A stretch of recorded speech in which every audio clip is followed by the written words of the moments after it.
Salut tout le monde, j'espère que vous allez bien. Je vous remercie de me retrouver pour le tirage de la semaine du 11 au 17 janvier 2021. J'espère que les conseils du CERF pour la semaine précédente vous ont été positifs et utiles, que vous avez su être des leaders inspirants et inspirés. Découvrons donc ensemble quel est l'animal guide de cette semaine. Le voici, le voilà, l'animal guide de cette nouvelle semaine. Regardez comme il est beau, c'est le dauphin.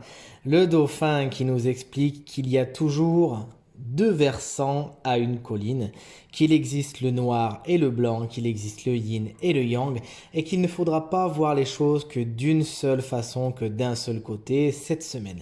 Envisager le gris, ce sera de toute évidence la meilleure façon de vivre une semaine super sereine. Puisqu'on le voit avec la carte du yin ici, il se pourrait que nos émotions soient mises au premier plan cette semaine, notamment dans notre façon de vivre les choses, de les ressentir, de les accueillir, de les accepter, de les intégrer, etc., etc. Il s'agira donc de ne pas aller trop vite en besogne, de ne pas juger les personnes, les situations, trop vite, avec trop de hâte, ou de voir seulement une chose. Il faudra bien évidemment essayer autant que faire se peut d'intégrer tous les versants d'une même histoire, d'une même personne, d'une même situation, afin d'en obtenir les tenants et les aboutissants, et d'avoir une vision, en fin de compte, pleine de vérité de la chose, et pas trop pollué, si vous me permettez le mot, par trop de subjectivité. Et il s'agit que certaines personnes devront véritablement effectuer une véritable sortie de la zone de confort avant d'en arriver ici. Certaines personnes qui avaient tendance, sous le coup peut-être de l'émotion, à aller un petit peu trop vite, à juger les gens, les situations un petit peu vite. Et on voit pourtant ici que cette belle rivière, ce fleuve, est bien constitué d'un versant nord, d'un versant est, et c'est ce qui fait toute sa richesse, effectivement, le fait qu'il soit composé de plusieurs spectres. Encore une fois, le dauphin nous invite à nous intéresser à tous les spectres d'une situation, à ne pas aller trop vite en besogne, à ne pas juger trop vite, afin de ne pas se tromper, tout simplement, et de ne pas regretter, et de voir les choses telles qu'elles sont, plutôt que de les passer au filtre d'un subjectif peut-être trop appuyé. Dans la carte des aides, si elle veut bien venir, on a ce 4 de coupe qui représente parfois quelques déceptions. Effectivement, il se pourrait que certaines situations ou personnes nous déçoivent un petit peu ces temps-ci, dans la semaine qui vient, pardon. Mais regardez ce petit dauphin, encore une fois, qui est ici, qui nous dit attention à tes émotions, attention à cette coupe, belle synchronicité quand on la regarde. Et il nous expliquera qu'effectivement, même si certaines situations ou personnes nous déçoivent cette semaine, ce sera pour le meilleur. Et ça nous invitera justement à nous dire, bon attends, là qu'est-ce que je fais? Est-ce que je juge la situation un petit peu trop vite ou pas? Est-ce que je ne pourrais pas peut-être essayer de me mettre à la place de la personne? Est-ce que je ne pourrais pas essayer de voir les choses d'un angle différent en voyant d'autres spectres? Est-ce que je ne pourrais pas essayer d'allumer la situation ou la personne sous un autre angle afin d'en voir quelque chose? Et donc ce sera peut-être des petites déceptions qui seront là afin de nous permettre de méditer, de réfléchir justement. C'est une carte de méditation aussi, le 4 de coupe. Et c'est très positif pour nous, ça nous permettra cette méditation, cette réflexion, voire introspection pour certains, de nous recentrer le débat quelque peu et de faire retomber les tensions. Dans la carte des obstacles, on a un 9 de pentacle. Effectivement, on voit Alice au pays des merveilles ici, qui est dans l'opulence, qui est dans l'abondance, qui est dans ce qu'elle contrôle le mieux.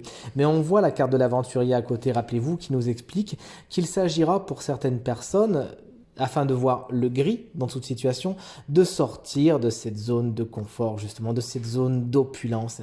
Et peut-être que certaines personnes pourraient quelque peu prendre les gens ou les situations pour acquis ces temps-ci, ce qui pourrait justement occasionner quelques déceptions. Vous savez, parfois, malheureusement, on est dans l'attente, on s'attend à ce que les personnes ou les situations se produisent de telle ou telle façon. Et quand ce petit grain de sable vient dans le rouage, on a tendance à être quelque peu échaudé. C'est ça l'obstacle de la semaine, arriver à passer au-dessus de ça et tout simplement à se rendre compte que les gens sont des êtres humains qui ne sont pas parfaits et que nous non plus, nous ne le sommes pas. Au niveau de la vibration, on a cette grande prêtresse ici. Regardez comme elle est belle. Cette grande prêtresse, elle nous explique effectivement qu'il y a des choses que nous ignorons, qui sont encore dans le noir et qui demandent à être révélées. Il faudra donc justement, et je reviens encore une fois et toujours sur le message du dauphin, accepter le fait que on voit un côté du miroir et que de l'autre côté du miroir, on voit autre chose. Une belle semaine justement pour accepter le point de vue de l'autre, pour voir les choses d'un autre côté, d'une autre façon, d'un autre point de perspective. Regardez encore ici, on a le blanc, on a le noir. Ici, le gris se fait. Belle synchronicité, ces cartes qui se répondent pour cette belle semaine. Donc cette vibration, elle va venir pleuvoir un petit peu sur notre semaine et on va être à même justement de se retrouver face à des situations où on aura l'opportunité de voir les choses d'une autre façon, ce qui nous enrichira. En parlant d'enrichissement, voici le conseil du tarot avec ce 3 de Pentacle qui nous incite à la collaboration.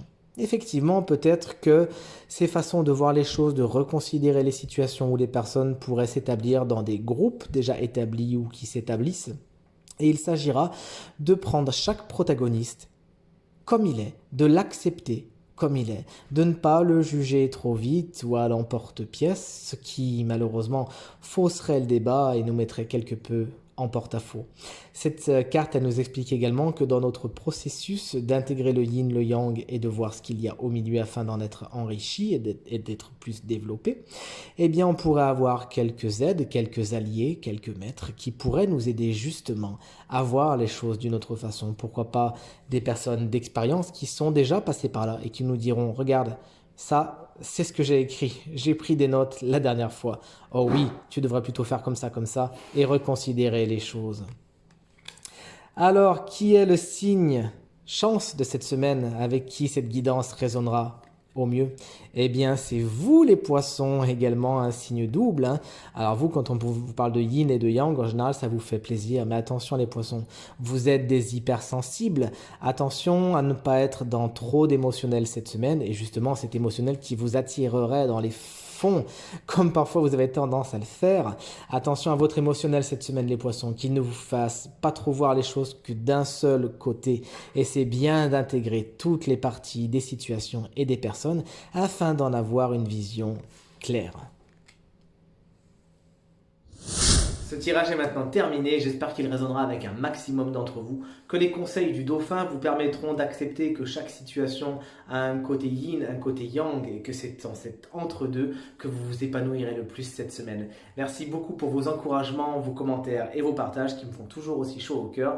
Je vous souhaite une excellente semaine et je vous dis à demain. Salut!